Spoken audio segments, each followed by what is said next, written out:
તુલસીદાસજી કૃત રામાયણમાં એક પ્રસંગ કહ્યો છે. મોરારી બાપુનો આ પ્રસંગ છે. એમાં એક શિલ્પકાર હતો અને એને એક જ્યોતિષીએ કહ્યું કે હવે તારો મૃત્યુ નજીક આવી ગયું છે. તેણે જ્યોતિષીને કહ્યું કે આ સાચું પડશે? જ્યોતિષી કહે સાચું પડશે. 3 મહિનામાં તો તારે હવે 12 વાગી જવાના છે, કારણ કે 12 વાગે જ તારું મૃત્યુ છે. હવે એને કહ્યું મારે શું કરવું, આમાંથી બચવું હોય તો જ્યોતિષી કહે કે તું તો શિલ્પી છો ને? તો કે હા. તો બિલકુલ તમારા જેવી 8 મૂર્તિ બનાવી લો. પછી મૃત્યુના સમય પહેલાં તમારે 4 જમણી બાજુ ને 4 ડાબી બાજુ રાખીને ઊભું રહી જવાનું. તમને કોઈ ઓળખી જ નહીં શકે. હવે શિલ્પીએ સતત જાગરણ કરીને આ બેહૂબ પોતાના જેવી અને જેટલી 8 મૂર્તિ બનાવી. મૃત્યુનો દિવસ આવ્યો. 12 વાગવામાં થોડો સમય બાકી હતો ત્યારે શિલ્પીએ 4 મૂર્તિ જમણી બાજુ, 4 મૂર્તિ ડાબી બાજુ મૂકીને વચ્ચે મૂર્તિની જેમ સ્થિર ઊભો રહી ગયો. શિલ્પીએ એટલી ઉત્તમ મૂર્તિઓ બનાવેલી કે 9માં મૂર્તિને કોણ જીવંત માનવી એ બ્રહ્મા પણ જાણી શકવાને શક્તિમાન ન હતા. નિયત સમયે બરાબર 12 વાગ્યે યમરાજના દૂતો આવ્યા, પરંતુ યમદૂતો ચક્કર ખાઈ ગયા. આ તો એક જ સરખા 9. લઈ કોને જવા? જેને લઈ જવાનું છે તેને બદલે કોઈ બીજો આવી જશે તો યમરાજ તો આપણા ઉપર ગુસ્સે થઈ જશે. આવું તો પહેલી જ વાર દેખાયું. એક સરખા 9. યમદૂતો ખૂબ અકળાઈ ગયા. ચારે બાજુ ફરીને બધાને નિહાળ્યા, પણ લઈ કોને જવો તે સમજાયું નહીં. યમદૂતો પાછા ગયા. પહેલી વાર જગતમાં એવું બન્યું છે, યમરાજના દૂતો પાછા ગયા જીવ લીધા વગર. યમરાજના દરબારમાં જ્યારે દૂતો બોલ્યા, મહારાજ, હવે માનવજાત બહુ હોશિયાર થતી જાય છે. આપણું બહુ ચાલે એવું નથી. એક જ સરખા 9 માનવી બ્રહ્માએ કેમ બનાવ્યા? આવી રીતે સરખા બનાવાય નહીં ને. હવે અમારે કોને લાવવો?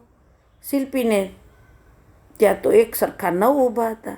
યમરાજ પોતે શિલ્પીને ત્યાં આવ્યા. આવીને જોઈને ચકિત થઈ જાય છે. પછી બ્રહ્માને બોલાવીને કહ્યું, મહારાજ, આવું કરશો નહીં. એક સરખા 9 માનવી બનાવશો તો મૃત્યુ કોને આપવું? બ્રહ્માજીનું મગજ ફરી ગયું. મેં એક સરખા 9 માનવી ઘડ્યા જ નથી, તો કોણ મારાથી આગળ નીકળી ગયું? બ્રહ્મા પણ થાકી ગયા. છેવટે પરમાત્માને વાત કરી. ભગવાન આવ્યા. તેઓ પણ ચક્કરમાં પડી ગયા. ઓહ, 9 એક સરખા! ભગવાને 9ની એક પરિક્રમા કરી. ભગવાન વિચાર કરે છે કે આમાંથી શો રસ્તો કરવો. 9 માનવી હોવા તો અસંભવ છે. આ શિલ્પીનું ઘર છે એટલે આ મૂર્તિઓ હોવી જોઈએ, પણ જીવંત કોણ અને મૂર્તિ કોણ કેમ નક્કી થાય? પછી ભગવાન બ્રહ્માજીને કહેવા માંડે, બ્રહ્માજી, સરસ મૂર્તિઓ બનાવી છે. હું જગતનું સર્જક છું, કારણ કે હું તમારું સર્જન કરું છું. તમે જગતનું સર્જન કરો છો. તમને એમ છે કે હું જગતનું સર્જક છું, પણ આ તો આપણાથી પણ મહાન સર્જક છે. આ મૂર્તિ બનાવનારો દેખાતો નથી. બાકી જો એ હોય તો અત્યારે મારો વિચાર એને પગે લાગવાનો છે. કોણ હશે આનો શિલ્પી? ત્યાં જ પેલો શિલ્પી વખાણથી ફૂલાઈ ને બોલી પડ્યો, હું. પ્રભુ બોલ્યા, ચાલ, વખાણ કરશો, પ્રણામ કરશો તો ભલભલી મૂર્તિઓ ડોલવા લાગશે. કામદેવની પ્રશંસા અને પ્રણામે નારદજીને ઢંઢોળી નાખ્યા, ડોલાવી દીધા. માણસને શસ્ત્રોથી જ પરાધીન કરી શકાય છે એવું નથી. સારા શબ્દોથી જલ્દી કરી શકાય. પ્રહાર કરતાં પ્રણામ વધારે કામ કરી શકે. સામાને નમાવવા પ્રહાર પણ કરશો તો વળતો પ્રહાર આવશે. એના કરતાં પ્રણામ કરો. સામો વધારે ઝૂકશે.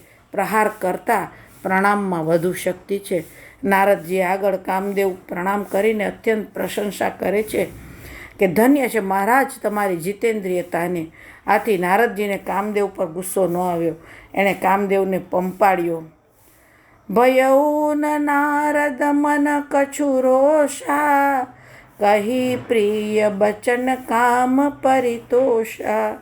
નારદજીને થયું, શિવજીએ તો કામદેવ પર ગુસ્સો કર્યો હતો, પરંતુ આ તો એથી આગળ નીકળી ગયો. પરંતુ નારદજીએ અહીં મોટી ભૂલ કરી. અવગુણ ઉપર તો ગુસ્સો જ કરાય, એને પંપાડાય નહીં. શિવજીની સાધના બરાબર હતી.